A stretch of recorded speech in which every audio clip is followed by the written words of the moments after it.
The lights were low and the wine was strong. Somewhere between the third toast and the fifth dare, the night tipped into something dangerous. The private retreat for Ashford Media's senior leadership had been designed to foster team bonding. But as the fire crackled in the center of the cabin's main lodge and billionaires sat cross-legged on Persian rugs beside interns, it had evolved into a game. Truth or dare. A childish thing. A harmless thing. Until it wasn't. Claire Thomas hadn't meant to play. She was only there because her department head told her it was good to be seen by the upper ranks. Stay visible, but not too loud. Be pleasant, but not too eager. She was the youngest in the room, the only intern, and definitely the only one still making monthly payments on her college laptop. When someone asked her truth or dare, she chose truth. Easy, safe. But the game didn't stay innocent for long. Roman Ashford wasn't even supposed to be there, the elusive CEO who rarely attended social events, let alone lowered himself to party games. But tonight, something had cracked in him. Maybe it was the scotch. Maybe it was the sharp ache in his chest that had become too familiar. Or maybe it was the quiet presence of the girl across the circle, watching but never speaking. When it was his turn, he chose dare. No hesitation. That alone made everyone sit straighter. Blake, his longtime associate and oldest friend, didn't miss a beat. He smiled slowly, almost cruelly. I dare you to spend one night next to Claire, in the guest room. No touching, no funny business, just proximity. Sleep beside her, that's all. Everyone laughed. It was absurd. Roman could have dared back, could have refused, dismissed the whole thing with one of his cool glances. But he didn't. Instead, he looked at Claire, then said, "Deal." The air went still. Claire blinked, startled. "Wait, what?" "You don't have to," someone offered, trying to salvage the awkward moment. But Roman shook his head. "It's a dare. She has to agree, of course." His voice was calm, unreadable. Claire looked at him, at the man whose face graced every business magazine she could never afford, at the man who, up until now, hadn't even looked in her direction. Her heart beat louder than the crackle of the fire. "And yet," she said, "fine. One night. But I keep my side of the bed." Someone whistled low. Blake clapped his hands. Roman's expression didn't change. He stood, offered Claire his hand. She didn't take it. Later, in the quiet of the guest room, Claire changed in the bathroom, while Roman laid on top of the covers, still in slacks and a white dress shirt, sleeves rolled. She emerged in a simple cotton nightshirt that hit mid-thigh, damp hair brushing her shoulders. She didn't look at him as she climbed onto the far side of the bed. Neither of them spoke. The lamp glowed amber. The window cracked slightly, letting in the hush of forest wind. Claire's breath was steady, but her chest ached. He didn't move, didn't glance her way, didn't even shift. She hated how much that meant. As her eyes closed, one thought whispered through her mind, sharp and uninvited. What kind of man loses a game just to see if he can win something real? Claire Thomas never belonged in the room. Not the boardroom, not the retreats, and certainly not the glowing circle of a billionaire's inner circle. She grew up in a small Ohio town, where grocery store receipts determined dinner and hand-me-downs were tradition, not choice. Her mother taught third grade, until cancer forced early retirement. Her father vanished before she knew what the word divorce meant. Claire worked for everything, waitressing double shifts through high school, tutoring in college, applying to over 80 internships before Ashford Media called her back. She wasn't the kind of girl who charmed rooms. She didn't know the difference between Syrah and Pinot, had never flown first class, and wore the same 2 pairs of shoes to every company event. But she had a mind for strategy, a gift for reading between lines, and an unshakable focus. The internship was supposed to be quiet, a summer of fetching coffee, observing meetings from the back row, and fading into safe invisibility. That changed the moment Roman Ashford noticed her. She didn't understand why. He was 35, commanding, with a face made for Wall Street covers and eyes like polished obsidian. They said he rebuilt his family's crumbling empire by 28, gutted half the industry by 30, and by 35 had become a man with more power than any elected official. He didn't smile easily, didn't waste words, didn't entertain fools. He lived in glass towers, traveled in black cars, and dated models with ambiguous European accents. The media called him the Phantom Executive because of his brutal efficiency and near-mythic privacy. Claire had never seen him in person until that retreat. She only knew his name on memos, his signature on bottom lines. The retreat wasn't designed for interns, but she'd been handpicked by her manager to attend, a reward for discipline, they'd said. She didn't pack for luxury. Her duffel held 2 blouses, worn jeans, and a modest swimsuit she hadn't taken out of the drawer since freshman year. When she arrived at the mountain lodge, all wood beams and candlelight elegance, she instantly felt exposed. Everyone was older, sleeker, dressed in linen and silk, casually discussing 6-figure deals like ordering dessert. She kept to herself, took notes during sessions, sat near the door, and spent most evenings by the fire, alone. That's when she noticed Roman, or rather when he noticed her. He didn't flirt, he didn't speak. He simply looked for 1 second too long, then turned away. It should have meant nothing. She told herself it did. But that night during Truth or Dare, something cracked open. She had watched Roman smile at last, a rare, slow thing that made the firelight seem colder. She had seen the way he looked at her after the dare, not like a man amused or annoyed, but like someone waiting to be proven wrong. She didn't understand what he saw in her. She wasn't seductive. She didn't wear anything sheer or shimmered. Her hair was always a little messy, her nails never polished. She knew how to argue with logic, not looks. But Roman kept watching her like she held a truth he couldn't name, and that made her feel powerful in a way nothing else ever had. As for Roman Ashford, he had long since stopped believing in softness. He was raised by a man who taught silence before sympathy and built a fortune on survival. Roman had inherited more than an empire. He inherited walls, the kind that didn't crack under compliments or collapse under desire. He had slept beside women who called him mysterious and addictive, who praised his restraint like it was a virtue. None of them touched the space between his ribs where vulnerability used to live. But Claire, she was different. She didn't flinch when she saw him, didn't blush when he spoke. She didn't try to charm or impress. She simply existed, unapologetic, unpretentious.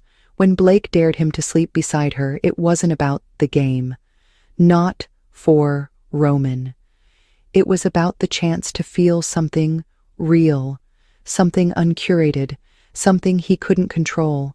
So when she agreed, when she walked toward the guest room without looking back, Roman knew this was no longer a dare. It was a test, and he didn't know who he was more afraid of failing, her or himself. Claire Thomas never belonged in the room, not the boardroom, not the retreats, and certainly not the glowing circle of a billionaire's inner circle. She grew up in a small Ohio town where grocery store receipts determined dinner and hand-me-downs were tradition, not choice. Her mother taught 3rd grade until cancer forced early retirement. Her father vanished before she knew what the word divorce meant. Claire worked for everything, waitressing double shifts through high school, tutoring in college, applying to over 80 internships before Ashford Media called her back. She wasn't the kind of girl who charmed rooms. She didn't know the difference between Syrah and Pinot, had never flown first class, and wore the same 2 pairs of shoes to every company event. But she had a mind for strategy, a gift for reading between lines, and an unshakable focus. The internship was supposed to be quiet, a summer of fetching coffee, observing meetings from the back row, and fading into safe invisibility. That changed the moment Roman Ashford noticed her. She didn't understand why. He was 35, commanding, with a face made for Wall Street covers and eyes like polished obsidian. They said he rebuilt his family's crumbling empire by 28, gutted half the industry by 30, and by 35 had become a man with more power than any elected official. He didn't smile easily, didn't waste words, didn't entertain fools. He lived in glass towers, traveled in black cars, and dated models with ambiguous European accents. The media called him the Phantom Executive because of his brutal efficiency and near-mythic privacy. Claire had never seen him in person until that retreat. She only knew his name on memos, his signature on bottom lines. The retreat wasn't designed for interns, but she'd been handpicked by her manager to attend, a reward for discipline, they'd said. She didn't pack for luxury. Her duffel held 2 blouses, worn jeans, and a modest swimsuit she hadn't taken out of the drawer since freshman year. When she arrived at the mountain lodge, all wood beams and candlelight elegance, she instantly felt exposed. Everyone was older, sleeker, dressed in linen and silk, casually discussing 6-figure deals like ordering dessert. She kept to herself, took notes during sessions, sat near the door, and spent most evenings by the fire alone. That's when she noticed Roman.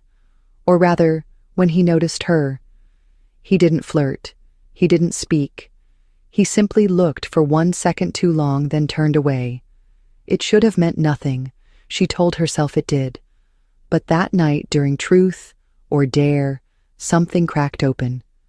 She had watched Roman smile at last, a rare, slow thing that made the firelight seem colder. She had seen the way he looked at her after the dare, not like a man amused or annoyed, but like someone waiting to be proven wrong. She didn't understand what he saw in her. She wasn't seductive. She didn't wear anything sheer or shimmered. Her hair was always a little messy, her nails never polished. She knew how to argue with logic, not looks. But Roman kept watching her like she held a truth he couldn't name, and that made her feel powerful in a way nothing else ever had. As for Roman Ashford, he had long since stopped believing in softness. He was raised by a man who taught silence before sympathy and built a fortune on survival. Roman had inherited more than an empire, he inherited walls, the kind that didn't crack under compliments or collapse under desire. He had slept beside women who called him mysterious and addictive, who praised his restraint like it was a virtue. None of them touched the space between his ribs where vulnerability used to live. But Claire, she was different. She didn't flinch when she saw him, didn't blush when he spoke. She didn't try to charm or impress. She simply existed, unapologetic, unpretentious. When Blake dared him to sleep beside her, it wasn't about the game, not for Roman. It was about the chance to feel something real, something uncurated, something he couldn't control. So when she agreed, when she walked toward the guest room without looking back, Roman knew this was no longer a dare. It was a test, and he didn't know who he was more afraid of, failing her or himself. The guest room was quiet, dimly lit by the single lamp on the nightstand. Claire stood awkwardly near the doorway, arms crossed, a towel still wrapped tightly around her damp hair. Roman was already seated on the edge of the bed, a hardcover book unopened in his hand, though he hadn't turned a page. Neither of them spoke at first. She wasn't sure if she was supposed to say something, make a joke, comment on the absurdity of the dare, but the air felt too tense for laughter, too fragile for sarcasm. He glanced at her with an unreadable expression, before standing and walking toward the opposite side of the bed. His movements were calm, measured, but she felt the weight of them. "You can take the left side," he said simply, as though they were roommates splitting a hotel suite, and not two strangers about to sleep in the same bed without touching. Claire hesitated before stepping forward. Her feet were still cold against the wooden floor. She wore nothing but a borrowed oversized t-shirt that reached mid-thigh and cotton shorts underneath. She hadn't thought she'd be sleeping next to anyone, much less the man who had built empires and destroyed legacies without blinking. As she climbed under the covers, careful to keep space between them, she avoided looking at him. He lay down slowly, facing the ceiling, and for a few long moments, silence pressed down on them like a blanket. "You're really going to do this?" she asked quietly. He turned his head slightly toward her. "Do what?" "Sleep here, with me, and not touch me." His jaw shifted slightly, but his voice remained low and steady. "That was the dare." Claire swallowed. "I just didn't think you'd actually go through with it." "Why?" "Because you're Roman Ashford," she said without thinking. "You don't follow rules, you make them." He let out the faintest breath of a laugh. "Maybe I needed a night where I didn't have to win." The words hung there, between them, heavier than she expected. Claire rolled onto her side, facing away from him, but sleep didn't come. Her mind kept replaying the moment his eyes met hers earlier that night when she agreed to the dare. The look he gave her wasn't arrogant, it wasn't playful. It was quiet, almost vulnerable, like he had been waiting for her answer more than he should have. Minutes passed, maybe hours. She wasn't sure. All she knew was that every time she adjusted in bed, she felt the pull of his presence beside her, the shift of his weight, the whisper of breath when he exhaled. At one point she heard him turn, now facing her back. "Are you awake?" he asked softly. She didn't move, but her voice betrayed her. "Yes." "Do you regret saying yes?" She paused before answering. "No. Do you?" "No." Another long silence. This time it was heavier, more intimate. "Why did you agree to it?" he asked eventually. Claire rolled back slowly to face him. His eyes were dark in the low light, softer now, less calculating. She didn't look away. "Because I wanted to see if you were the kind of man who kept his promises." He blinked, slowly, and something in his face shifted, like a wall had cracked ever so slightly. "And am I?" She didn't smile, but her voice was gentle. "So far." Roman stared at her, but he didn't reach for her, didn't move closer. And yet, the space between them felt charged, like every inch of the mattress carried unspoken things. "Do you know what they say about me?" he asked. "In the office, in the media, in rooms like the one tonight." Claire nodded. "I've heard enough." "And you still said yes." She nodded again. "Because none of those things scare me." He stared for another second, then let out a breath. "You scare me." Her eyes widened slightly. "Why?" "Because you're not afraid, and because when I look at you, I stop feeling like I'm in control." She didn't answer, but she didn't look away. Her fingers curled lightly around the edge of the blanket. "Is that so bad?" she asked quietly. Roman shifted just slightly, closing one more inch between them without touching her.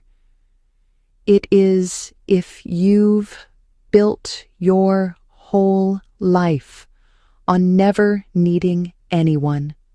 Claire studied him now. Not the CEO, not the calculated strategist, just the man who, for reasons neither of them fully understood, was here in a bed beside her, battling the weight of something unfamiliar. "Have you?" she asked. "Never needed anyone?" "Not until now," he admitted. She could have said something clever, something comforting, but she didn't. She simply let the truth settle. Because even if they didn't touch, even if this night ended in silence and separate dreams, something had already shifted. A dare had brought them into the same room, but vulnerability kept them there. Eventually, she closed her eyes.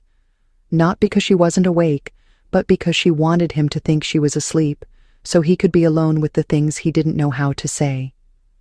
Minutes later, she felt the soft pull of the blanket being adjusted around her. A hand, light and careful, tucking the edge beneath her shoulder. She didn't open her eyes, but her heart thudded so loudly she was sure he could hear it. Roman lay back down, his breathing even, and for the first time since she met him, Claire sensed peace in his presence. Not control, not performance. Just a man beside a woman in a quiet room, daring himself not to feel too much, and failing beautifully. The morning sun filtered in through the tall curtains, a slow wash of light stretching across the edge of the bed. Claire blinked awake, the warmth of the sunlight pulling her gently out of sleep. For a few seconds, she forgot where she was.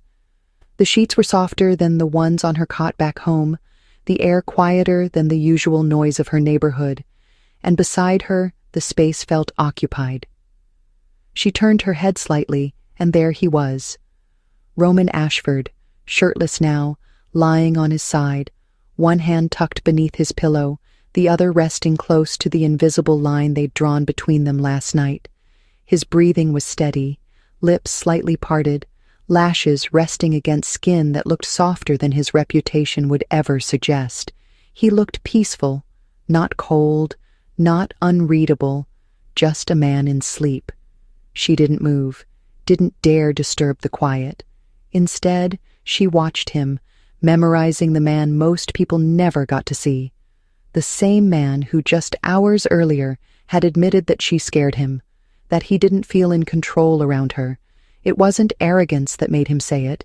It was something closer to confession. Claire shifted slightly, the mattress dipping under her movement.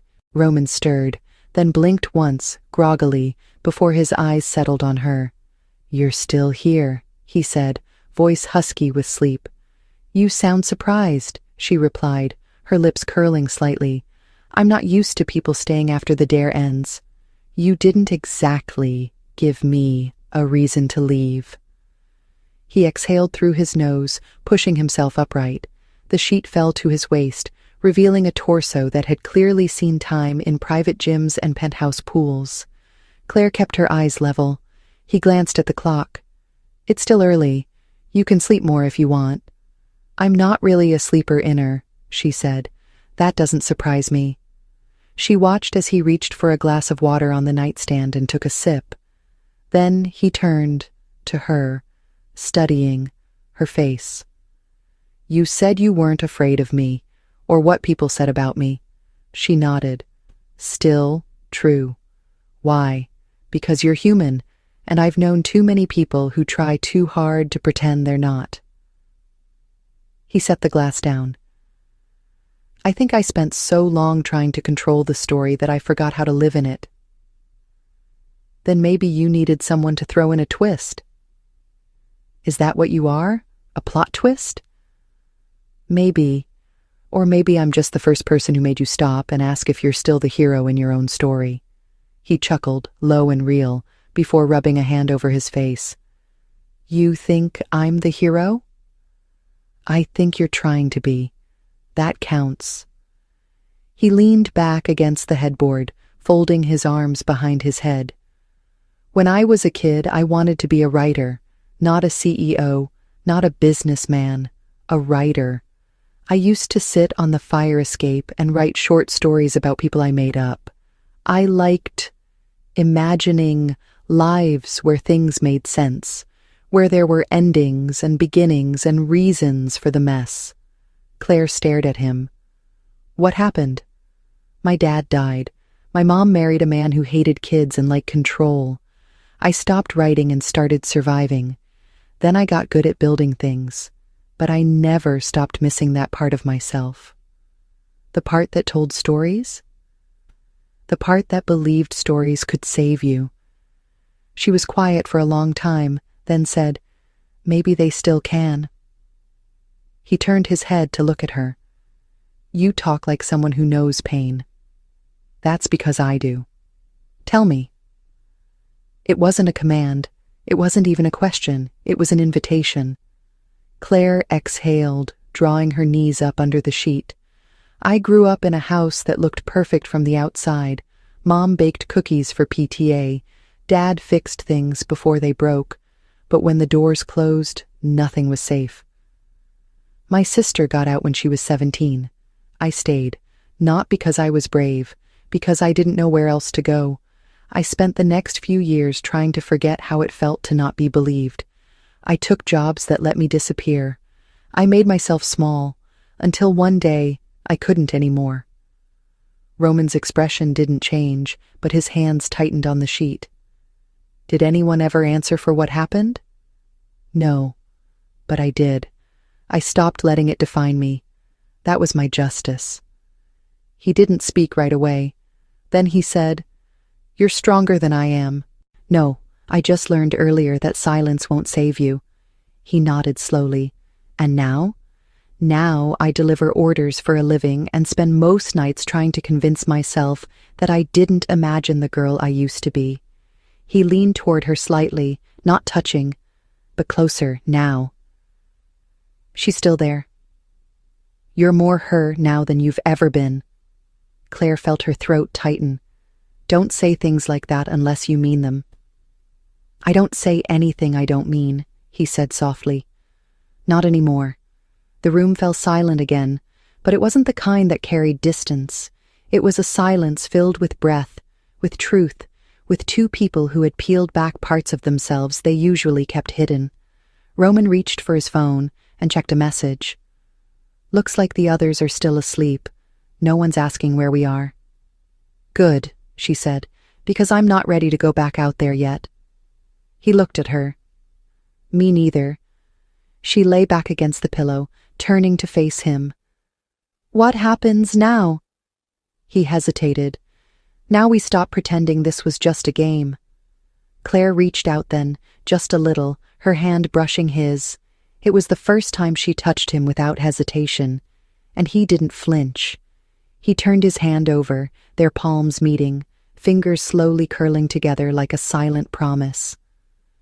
"You didn't touch me all night," she said. "I wanted to, but I didn't." "Why?" "Because I didn't want to ruin what this could become." "What do you think this is?" "The beginning," he said, "of something real." Claire looked at him, and for the first time in a very long time she felt seen, not as a dare, not as a challenge, not even as a mistake, but as a woman who had survived the fire and was finally warming her hands in its glow. And beside her, Roman Ashford, billionaire, control freak, and once detached architect of other people's fates, was no longer hiding. He was simply there, honest, awake, and hers if she wanted him to be. It was never supposed to go this far, at least not for him, not for Adrian Vale, the man who had mastered control like an art form, who wore power like a second skin, and silence like armor. But something about her, about Isla, had shattered the rules he'd written for himself, and now, lying beside her in the darkness of that mountain chalet, he was beginning to realize that losing the game had never been the risk. She was. The silence between them was no longer awkward. It was weighted. It pulsed like something alive. Isla lay with her back to him, the white cotton sheet clutched at her chest, her breathing slow but not quite steady. She hadn't moved since they'd crawled into bed her side, his side, an invisible line of restraint drawn between them. But sleep had not come, not for him, and maybe not for her either. He couldn't tell any more. He used to read people like spreadsheets, every glance a data point, every word a transaction. But with her, nothing added up. She was not calculating. She was not afraid. She wasn't even trying. That was the most dangerous part. She simply existed beside him, honest and unaffected, and the more she breathed into the space they shared, the more he felt like a man instead of a machine. "You're awake," she said softly, without turning. Her voice sliced through the dark like moonlight, subtle but sure. He exhaled. "So are you."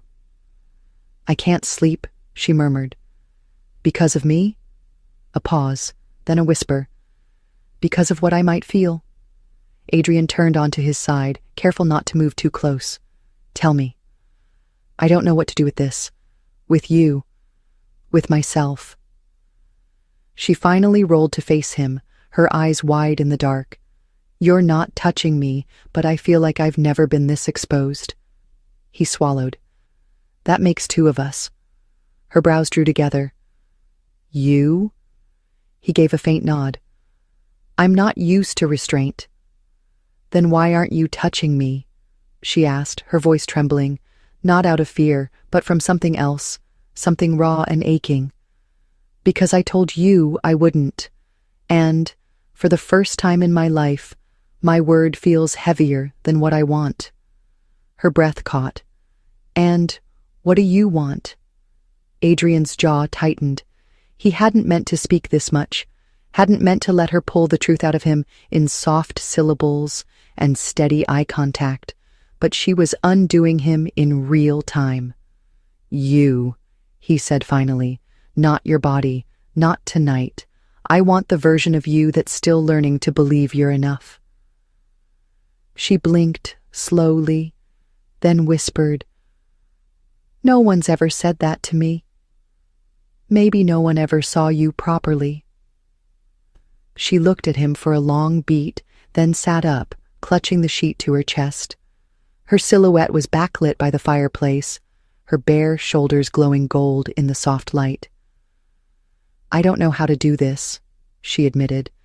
Be close to someone without feeling like I'm about to be broken. Adrian pushed himself up beside her, keeping a careful distance. Then, don't do it alone. She turned her head, eyes glossy but unflinching. What happens when this is over, when the weekend ends and you go back to your world? He hesitated, then, gently, I'm not ready for it to end. But it has to, she said, voice small. Does it? You're a billionaire, a man with an empire and a reputation. I'm a girl who works in logistics and still flinches when someone raises their voice. We're not built for the same future. Maybe we're not, he agreed. But I don't think futures are built. I think they're chosen.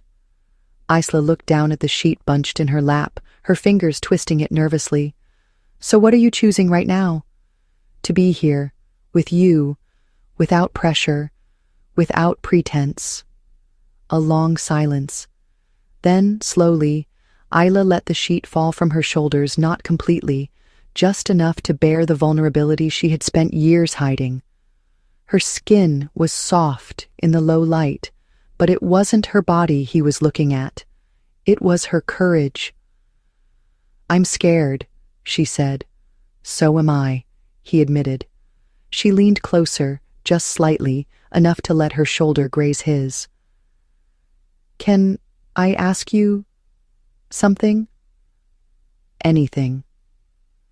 If I asked you to touch me, would you? Adrian's throat worked around the weight of the question. Only if you were absolutely sure, and not because of a dare, not because you feel like you owe anything. Only if it was real. Her lips parted slightly. And if I said I didn't know what real feels like? He met her eyes, steady and calm. Then we find out together, slowly. She smiled, small and genuine. What if I fall? Then I'll be there when you land.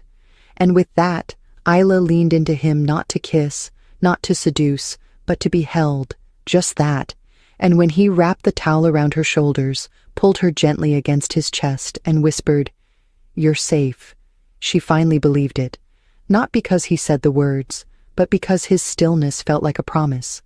They fell asleep like that, wrapped in each other, but untouched, two hearts pressed close by choice and not hunger. And when morning came, the line between them was no longer a boundary. It was a bridge. The next morning should have been simple. Coffee, a quiet goodbye, maybe a soft exchange of numbers and a promise no one really intended to keep.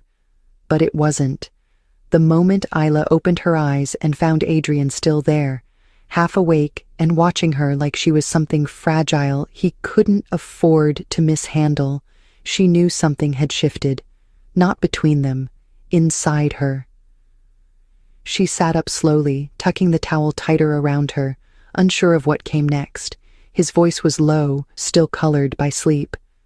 You okay? She nodded, but it wasn't convincing. He sat up beside her, elbows resting on his knees, gaze fixed on the fireplace embers. "We don't have to make this more than it was," he said, as if trying to protect her. But something in his tone betrayed him. He wasn't talking about her, he was talking about himself. Isla swallowed. "What if I want to?" He turned to her then, sharply, almost like the question hurt more than it should. "What does that even look like?" She gave a small shrug. "Something different. Something honest." Adrian's jaw tightened. "Honest doesn't work in my world." "Then maybe your world needs to change." He looked away, and she knew then he wouldn't ask her to stay. Not because he didn't want to, because he didn't believe he deserved to, and that was the problem. That was the twist that no one saw coming. The man who had everything was still convinced he was too broken to keep something real. They left the cabin just after breakfast. He drove her to the train station in silence. Not cold, just resigned. She stepped out of the car and stood beside it for a long moment, fingers curled into her coat sleeves. "If you're ever in the city," he said, finally breaking the quiet, "you know how to find me." She nodded, and that was all. No kiss, no goodbye that meant anything, just distance disguised as decency. The train pulled away. She watched the mountains blur, and for the first time in a long time, her heart ached not because someone had left, but because she had almost believed someone would stay. Back in his penthouse, Adrian stood at the window for hours, phone untouched, meetings ignored. He didn't even open the bottle of scotch he usually reached for when reality got too sharp. He didn't want to blur the memory. He wanted to feel it, all of it. 3 days passed, then a week. He told himself she had moved on, told himself she was better off. But every time he walked past the edge of the bed where she had once laid her head on his shoulder, he felt like something essential had gone quiet inside him. Across the city, Ela tried to resume life. She went back to delivering orders, back to sorting logistics in a warehouse where no one asked her how she was. She laughed when Mia teased her about her mystery weekend and didn't explain the towel or the billionaire. She didn't even tell her that Adrian Vale had once held her like she was more than a dare. She kept that part for herself, but it lived under her skin every night, every quiet moment, until she saw the article. It was buried on a tech news site, a minor headline about Vale Industries pulling out of a major merger. CEO cites loss of strategic focus. It was the first time in 10 years Adrian Vale had walked away from a deal, and it wasn't just any deal. It was the one he had been building for months, the one he said would cement his dominance across 4 industries, the one he said he couldn't afford to lose. Isla stared at the screen, heart pounding, because now she understood. He hadn't been distracted. He had been changed. By her. He just didn't know how to say it. She didn't rush to him, didn't storm his building or call his office. Instead, she mailed a package. No return address, just a single item inside, the towel, folded, clean, and wrapped in a handwritten note that said, "I still remember how it felt to be safe." 3 days later, he showed up at her apartment. No driver, no entourage, just him, standing at her door like a man who had finally decided that some risks were worth taking. She opened it slowly, eyes wide. "I wasn't sure you'd come. I wasn't sure I'd be welcome." She stepped back to let him in. He didn't touch her, just stood in the middle of the room, hands in his coat pockets, like he was afraid to move too fast. "You sent me the towel." "It felt unfinished," she said. He nodded. "Everything about us feels that way." "So finish it," she whispered. "Say what you came to say." Adrian took a deep breath. "I left that cabin thinking I had done the right thing, that I had given you space, that maybe walking away was honorable. But the truth is, I was scared. I've spent so long building walls, I don't know how to live without them. You saw through me before I even realized I was see-through." Her throat tightened. "You could have called." "I couldn't," he said. Not until I figured out whether I wanted you because of the moment or because of the person. And? It's you, he said simply. Not the night, not the dare. You. She looked down, then up again. And what now? Now I stop pretending I can go back to how things were. I can't. You ruined that for me in the best way. Her eyes softened. You're not very good at losing. He took a step closer. I don't think I lost. No, I think I won something I never knew I needed. And what's that? A reason to feel again. She didn't cry, didn't fling herself into his arms. She simply reached out and touched his hand, warm and trembling. And that was enough. The past didn't disappear. The world didn't change overnight. But something between them settled, like breath after a long run. They didn't need to rush into labels or declarations. What they had was something rarer. It was choice, mutual, unapologetic, earned. And that was how the game really ended, not with a dare, not with a rule, but with two people choosing to stay in the story even after the twist. Together. They didn't move in together. They didn't post a photo. They didn't announce a relationship or schedule a vacation. What they did instead was quieter, softer, and infinitely more real. Adrian started showing up at Isla's apartment with takeout and no expectations.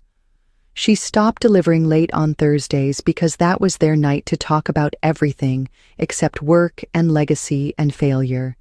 They built something small, first a rhythm, a language that didn't need translation. Adrian stopped treating time as currency. Isla stopped treating herself as temporary. He still had a business to run. She still had bills to pay. But between them, there was space now. Space to ask hard questions and not flinch at the answers. Space to be held without performing worth. The first time Isla saw him cry, it wasn't dramatic. It was after a long day when nothing had gone wrong, but everything had finally caught up. He stood in her tiny kitchen with his tie undone, hands flat on the counter, and whispered, I don't know how to be loved without earning it. She didn't say anything wise, just walked over, placed her palm against his back, and stayed. Some nights they barely touched, just lay beside each other, breathing the same air. Other nights, they kissed with slow reverence, like they were learning each other cell by cell. But it was never about the tension anymore. It was about presence, being fully seen, fully safe, fully wanted. Months passed, and the world didn't stop whispering about Adrian Vale and the girl from nowhere, but he stopped listening. He had everything to prove once. Now he had nothing to hide. She asked him once if he regretted playing that game. He looked at her like the question made no sense and said, It wasn't the game. It was the moment I said yes to risking everything. And maybe that's what love really is. Not a grand gesture or a perfect ending, just two people willing to stay in the room when the dare gets uncomfortable, just two people choosing to keep seeing each other after the thrill fades. Adrian never tried to fix Isla. Isla never tried to change Adrian. But in the quiet space between his doubt and her truth, something brave began to grow. Not perfection, not fantasy, just this real, flawed, earned. The truth that changed them both wasn't a confession shouted in the dark. It was the moment he laid beside her, full of fire and restraint, and chose to stay without touching. Because sometimes love doesn't begin with a kiss. Sometimes it begins with respect. And sometimes the people who come into our lives by accident, by games, by dares, by impossible timing, end up being the ones who remind us what it means to feel everything and still stay. She was a girl who had never been touched. He was a man who had never been trusted. But when they met, they undressed more than bodies. They stripped back every layer they'd hidden behind for years. And in that vulnerable, quiet place, they built something neither of them had known how to name until now. Not a game, not a dare, just love, finally real, finally free.